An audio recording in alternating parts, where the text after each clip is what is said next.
দেখেছি ঢাকা বিশ্ববিদ্যালয়ের শিক্ষার্থী জুমার বাসায় গিয়ে বিএনপির লোকেরা হুমকি দিয়েছে, তোমার মেয়ে যদি ছাত্রদলের বিরুদ্ধে কথা বলা বন্ধ না করে তাহলে সরকারি কোনো চাকরি পাবে না। আমরা বলতে চাই, এদেশ কি তোমাদের বাপের? এদেশ কি তোমাদের কেনা? এদেশ সবার দেশ।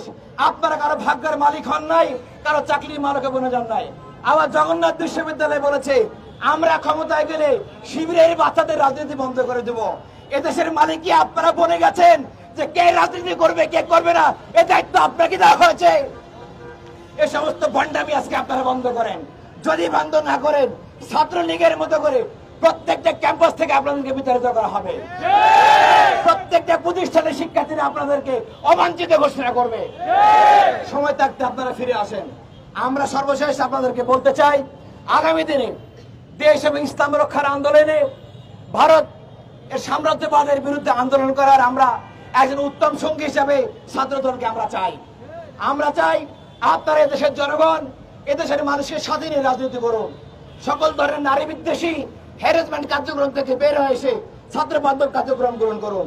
তাহলে ইসলামী ছাত্র শিবির আপনাদের সাথে একজন উত্তম বন্ধু হিসেবে থাকবে ইনশাআল্লাহ।